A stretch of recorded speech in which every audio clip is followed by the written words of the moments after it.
The loot box video was a good representation of how companies how companies profit off of certain people's gambling addictions. Gambling, that's what these companies that make the games with the loot boxes, like say NBA, Star Wars Battlefront 2, and MLB The Show. Those are most two of them are created by EA Sports. I think. Hold on.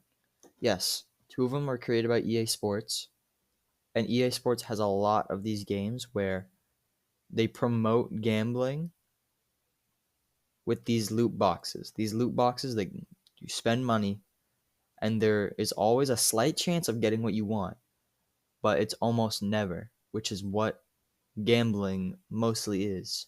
You spend money to just barely, like most of the time you don't get what you want. And even in real life, there are loot boxes that can phase or fuse into that gambling aspect, like Pokemon cards. You spend money looking for a certain card you want, won't get it. Maybe you will, but you won't get it. It's a slight chance. Now, there's also games that don't have this aspect of gambling, but they do have loot boxes, like like Tom Clancy's Rainbow Six Siege. You buy packs just for cosmetics. They don't change the aspect of the game at all. Call of Duty, Apex Legends, Fortnite, all these games, those four games that I just listed, they all have the loot box, but they don't affect the aspect of the game. However, NBA 2K My Team and MLB The Show Team, the things you get out of the packs is almost like pay to win. Same thing with Star Wars Battlefront. The things that you get can upgrade your character, and that character can be it's pay to win. That's what all these loot boxes in these games really represent. It's pay to win for people who don't want to, for impatient people who don't want to spend time actually playing the game and getting in depth with the certain aspects. But all these loot boxes, they all have in common one thing, that you can spend money. That's all these companies want, is just to spend money or make you spend money on things that are like shiny. Things that are shiny, things that look cool.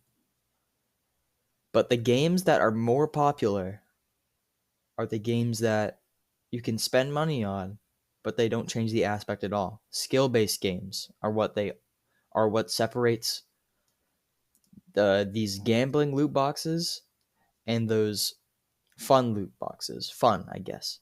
Those fun loot boxes, you have fun getting them, but they don't change the aspect of the game, so you don't need them. But sometimes in the loot boxes in the other games, like MLB The Show, Star Wars Battlefront, Pokemon cards, and NBA 2K, all of those, they have that aspect where they have they give you maybe a couple free loot boxes, free packs to get you to entice you to push you towards that spending money stage.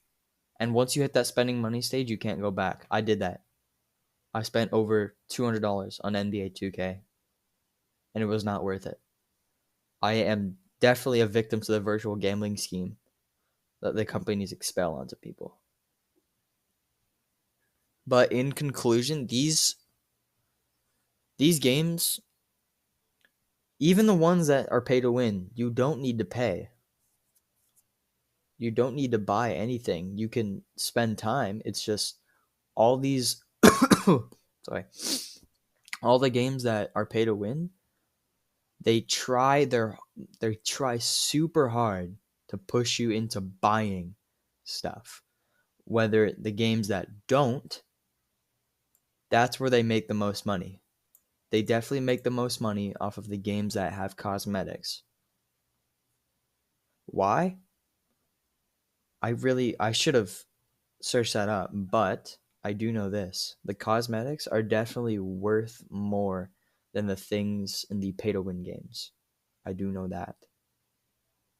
I'm going to say in conclusion again. In conclusion, the games that are more popular aren't pay to win. That makes more sense. Thank you.